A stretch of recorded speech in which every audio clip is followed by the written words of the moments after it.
หลังจากที่เบาดำกลับมาอยู่บ้านเนาะเบาดำบ่มีเงินใช้มาแล้วหามือพี่น้อง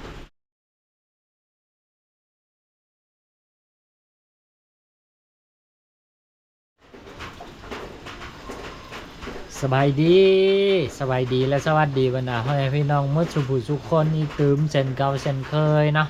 กายินดีตอนรับทุกคนเข้าสู่ช่องของฟอร์เฮาอยู่แล้วเนาะมื้อนี้ก็มีเรื่องมีลาบบางทีอยากจะนำมามาล้มมาเล่าสู่บรรดาพ่อแม่พี่น้องฟังอีกคือเก่าคือเดิมเนาะเรื่องที่สินำมาเล่าสู่บรรดาพ่อแม่พี่น้องฟังในมื้อนี้เนาะก็คือเป็นเรื่องของความแตกต่างนะระหว่างทางฝั่งประเทศไทยกับบ้านของเบาดำเนาะพี่น้องเนาะกะอันนี้บ่ได้เว้าเรื่องของความเจริญนะหรือว่าเรื่องของเทคโนโลยีมันยังเนาะแต่ว่ามาเว้าในเรื่องของสิ่งที่มันควรสิเฮ็ดได้ดีกว่านี้แต่กับบ่สามารถเฮ็ดได้นะกะคันสิเว้าฮอดเรื่องของความเจริญนี่บ้านของเบาดำนะใดมันก็เทียบบ่ได้อยู่แล้วเนาะเพราะมันเป็นบ้านนอกบ้านนาก็หลายๆสิ่งหลายๆอย่างก็อาจสิบ่เท่าบ่เทียบนะแต่ว่ามันมีบางสิ่งบางอย่างนะพี่น้องที่มันคาใจเลยก็เบาดำว่ามันควรสิแก้ไขได้ไวกว่านี้นะก็คือเรื่องที่1พี่น้องคือตอนนี้นะช่วงนี้นะเบาดำบ่มีเงินใช้มาประมาณ50,000แล้วพี่น้องคือเบาดำไปกดเงินนะเมื่อประมาณ3-4-5 มื้อก่อนประมาณวันพฤหัสหรือวันศุกร์นี่แหละเบาดำไปกดบ่ได้ในตู้หันแจ้งเตือนว่าเงินบ่เพียงพอกับจำนวนที่ว่าเราต้องการนะเพราะว่าเบาดำเนาะเป็นบัตรต่างธนาคารเวลากดเงินก็อยากกดเต็มจำนวนที่ตู้มันให้ได้เพราะว่าในการกดครั้งหนึ่งเนาะเบาดำสิได้เสียค่าธรรมเนียมอยู่ประมาณ 2,000 กีบต่อครั้งเนาะก็ประมาณ10 กว่าบาทเนาะค่าธรรมเนียมในการกดเงินครั้งนึงเบาดำก็เลยอยากกดเต็มจำนวนปรากฏว่ากดบ่ได้ในตู้แจ้งว่าเงินบ่เพียงพอกับจำนวนที่เราต้องการเราก็เลยลดลงมาเอาจำนวนที่ต่ำที่สุดปรากฏว่าบ่ได้คือเก่าสรุปก็คือเงินในตู้ ATM ที่เราไปกดนั่นน่ะหมดพี่น้องมือทำอิฐผ่านไปมือที่2นะบาดามไปตึมประมาณวันศุกร์เข้าไปกดตึมปรากฏว่ากดบ่ได้ตึมพี่น้องกดบ่ได้ตึมก็คิดว่าเขาเจ้าน่าสิเร่งแก้ไขไวๆก็มือที่2กดบ่ได้ตึมมือที่3วันเสาร์ไปตึมกดบ่ได้ตึมก็โอเคเฮ็ดใจโล่งๆนะเฮ็ดใจโล่งๆคิดว่าวันเสาร์วันอาทิตย์เขาเจ้าน่าสิปิดทำการกันน่าสิบ่มีคนมาแก้ไขให้ในเรื่องนี้ก็จนผ่านไปวันอาทิตย์เขาก็บ่ได้ไปกดเพราะว่าฮู้อยู่แล้วว่ามันน่าจะบ่มีดอกนะขนาดวันปกติก็ยังบ่ทันได้แก้ไขถ้าจนผ่านไปจนมาฮอดมื้อนี้วันจันทร์เนาะวันจันทร์ก็เวลาตอนประมาณเที่ยงเนาะเบาดำก็เข้าไปตึมไปกดตึมบาทนึงบ่ได้ตึมโอ้ตกคือเฮ็ดอะไรก็เฮ็ดบ่ได้นะคือเฉพาะเมืองของเบาดำมันมี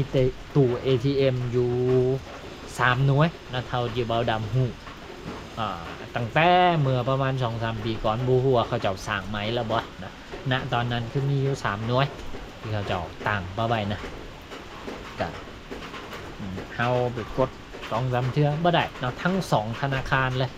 บ่ได้จักธนาคารเนาะมันมีอยู่3 หน่วยของ2ธนาคารเนาะบ่ได้จักหน่วยคือธนาคารที่เบาดำใช้มันสัมผัสบ่มีสาขาบ่มีหน่วยบริการอยู่เมืองเผาดมนี้สิให้เข้าไปเบิกไปถอนเบาดำก็เบิกกับถอนบ่ได้นะ ก็เลยจำเป็นต้องได้รอถ่ากดแต่อยู่กับตู้ ATM เนาะกับบ่ได้เนาะผ่านมามือที่4มือที่5แล้วพี่น้องบ่มีเงินใช้นะกะเฮ็ดได้บ่สร้างเฮ็ดจำเป็นอยู่ไปจังซี่นะพี่น้องนะบ่มีเงินใช้ก็คือบ่ใช้บ่จ่ายสิใช้อันใดก็คือใช้วิธีการโอนเอานะบางบ่อนที่ว่าโอนได้ก็โอเคบ่เป็นหยังนั้นแต่ว่าเวลาเฮาไปซื้อผักซื้อหมีอยู่ตลาดจังน่ะแม่ค้าเขาเจ้าบ่ได้พก QR บ่ได้ถือ QR ไปทุกคนเนาะบ่ได้มีบัญชีที่ว่าเพื่อจะไปรับเงินโอนทุกคนนั่นน่ะก็ค่อนข้างยุ่งยากหลายพอสมควรเนาะแล้วก็สิ่งหนึ่งที่เบาดำเชื่อว่าแบบทุกคนเนาะทั้ง100คนที่มีบัตร ATM ถืออยู่น่ะคงบ่มีผู้ใดเนาะที่ว่าสิเข้าไปกดเงินจากบ่แม่นคงสิบ่มีผู้ใดเนาะที่ว่าสิเข้าไปเบิกเงินหรือว่าถอนเงินกับธนาคารโดยตรงคันถ้าหากบ่จำเป็นนะยกตัวอย่างว่าต้องการเงินในจำนวนที่ว่ามันพอใช้พอจ่ายเนี่ย4-5 แสนล้าน1 2 ล้านใช่น่ะเชื่อว่า100ทั้ง100นะเขาเจ้าก็คงสิกดจากตู้ ATM หมดคงบ่มีผู้ใดแบบสิเอาเงิน5 แสนเข้าไป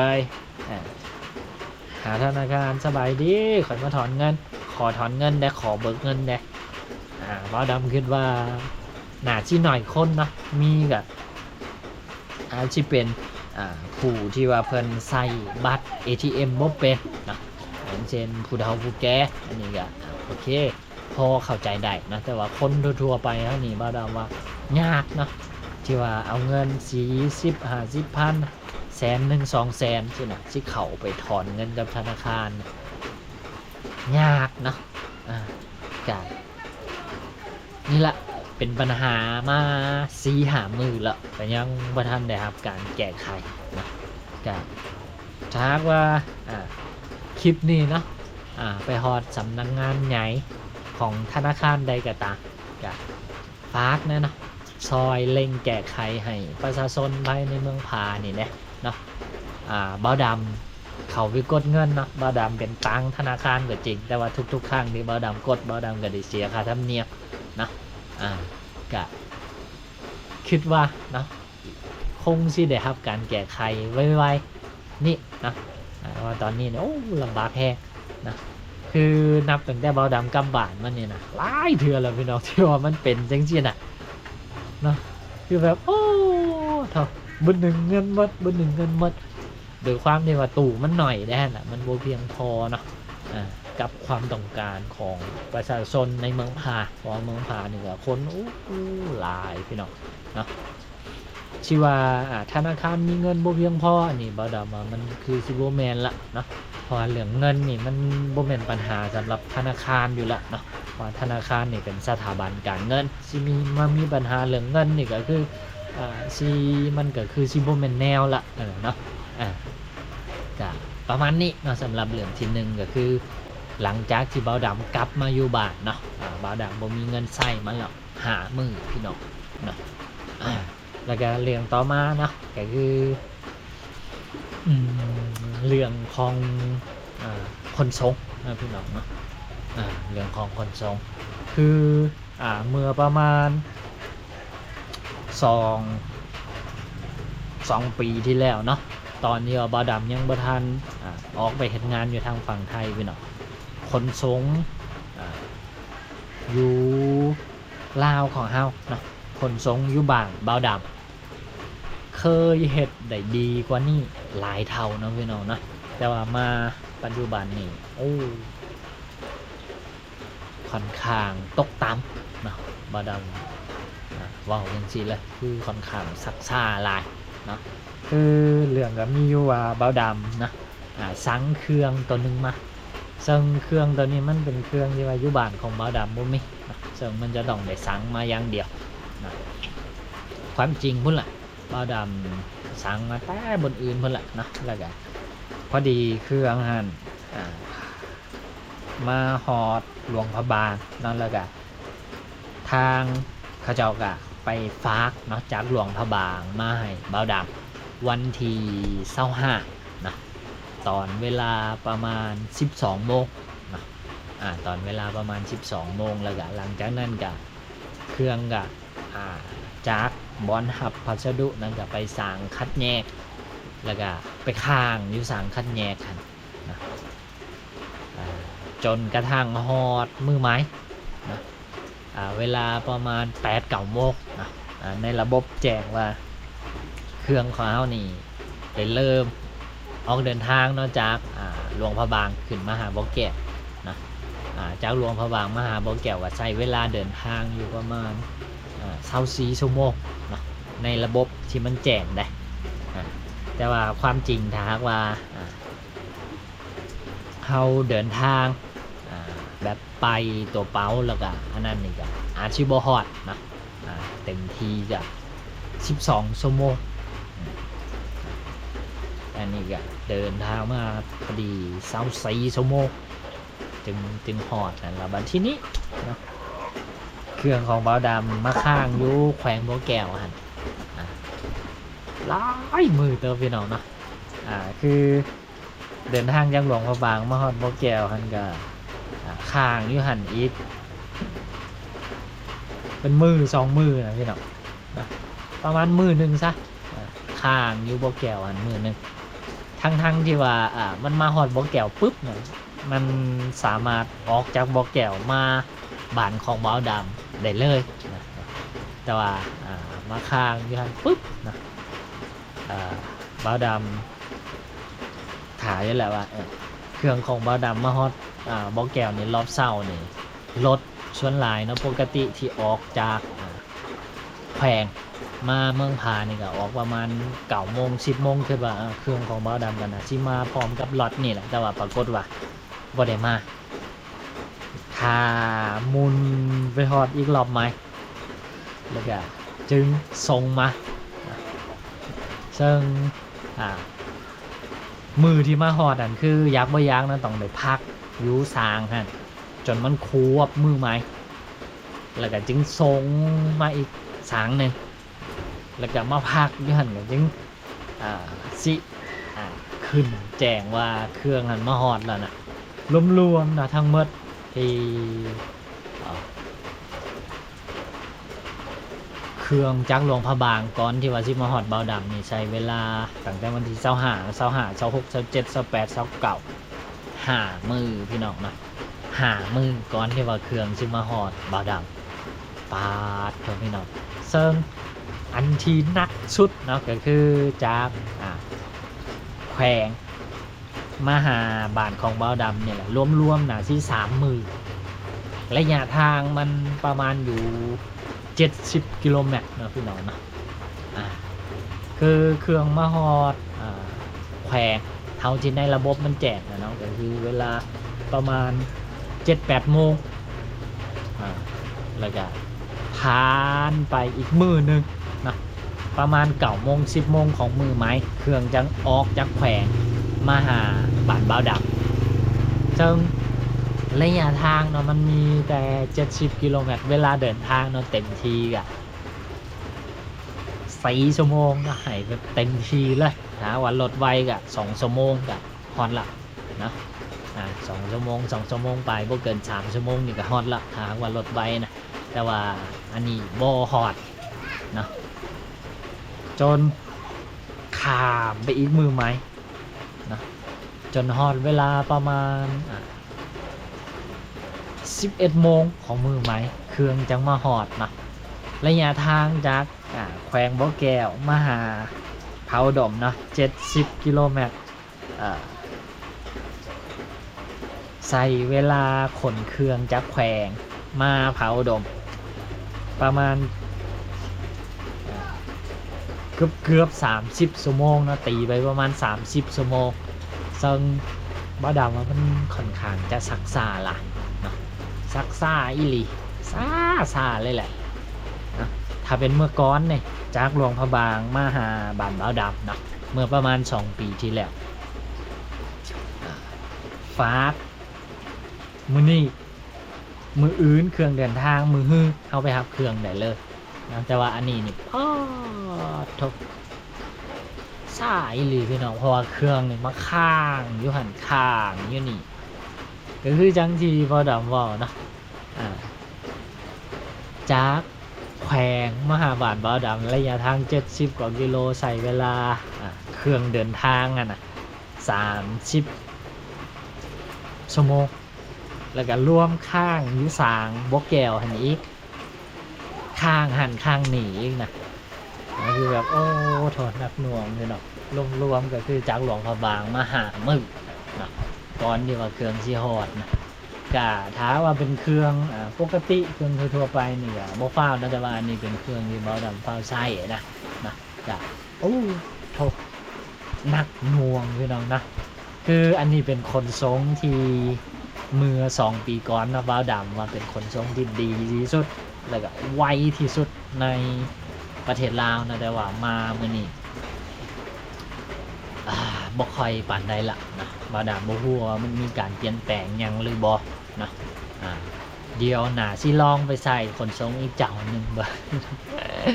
วันนี้โอ้โทษบ่ไหวเนาะแล้วก็มีอีกเรื่องเล็กๆน้อยๆนะที่บ่าวดำว่าถ้าหากว่าแก้ไขได้นี่ก็ควรที่แก้ไขได้ก็คือเรื่องของเวลาที่ว่าสิไปเฮ็ดหยังก็ตามมีคนหลายๆนะ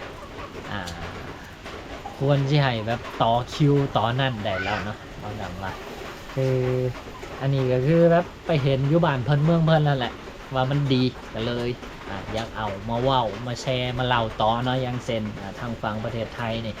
คือเขาเจ้าสิให้ความสำคัญกับเรื่องของคิวนี่ที่สุดเลยนะเพราะว่าความฮีบความฟ้าวนี่ทุกคนฟาวคือกันหมดนะฟาวคือกันหมดถ้าว่าผู้อื่นท่าได้เฮาก็ต้องท่าได้นะถ้าเฮาท่าบ่ได้ก็มือไม้เฮาจึงไปนะสะดวกยามใดพร้อมยามใดก็จึงไปเอาดีกว่าแต่ว่าอยู่บ้านเฮานี่มันบ่แม่นจังซั่นนะอยู่บ้านของบ่าวดำคือแบบ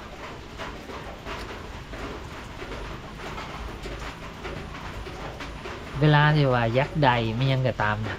สมมติว่าเห็นคนมุงอยู่เต็มแบบลุกทั้งใดมาปุ๊บแล้วก็บุนบีเข้าไปจน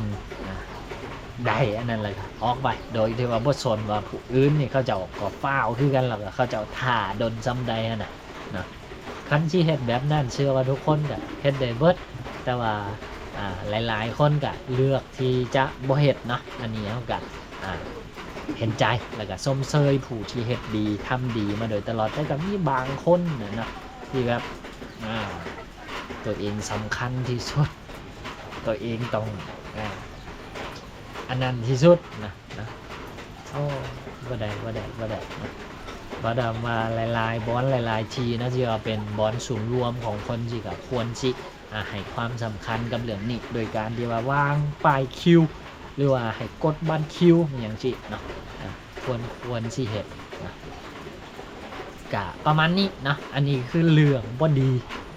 ที่บ่าวดำบ่ค่อยประทับใจในอยู่บ้านของบ่าวดำเองแต่บ่แม่นว่าทุกสิ่งทุกอย่างอยู่บ้านของบ่าวดำมันสิบ่ดีทั้งหมดบ่แม่นนะ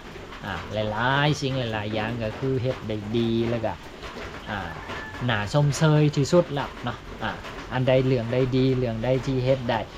คักแน่แล้วบ่าวดำก็ชมเชยนั่นแต่ว่าบางเรื่องบางสิ่งบางอย่างเนี่ยบ่าวดำว่ามันควรที่ได้รับการปรับปรุงแก้ไขให้มันทวงมันทันมันไวมันดีกว่านี้นะที่ว่ามันนี่บ่แม่นเพื่อหยังเพื่ออยากให้บ้านเฮานี่มันน่าอยู่น่าเที่ยวให้มันดีขึ้นในหลายๆด้านเนาะคิดว่าทุกคนสามารถซอยกันเฮ็ดได้ผู้ละเล็กผู้ละน้อยให้ความร่วมไม้ร่วมมือซึ่งกันและกันก็สิ่งเหล่านี้มันก็เป็นสิ่งเล็กๆน้อยๆเนาะที่ว่าพวกเฮาเฮ็ดได้นะก็ประมาณนี้เนาะพี่น้องเนาะสำหรับ EP นี้ก็บ่ถึงมกถึกใจบรรดาพี่น้องท่านใดเนาะบ่าวดำก็ต้องขอโทษขออภัยหลายๆเนาะที่บ่าวดำบอกมาว่าจังซี่ก็คือเพื่ออยากให้บ้านเมืองของเฮามันดีขึ้นมันน่าอยู่ขึ้นนะก็ประมาณนี้สำหรับ EP นี้ก็ขอตัวลาไปแล้วนะไว้พบกันใหม่ใน EP ต่อไปสบายดี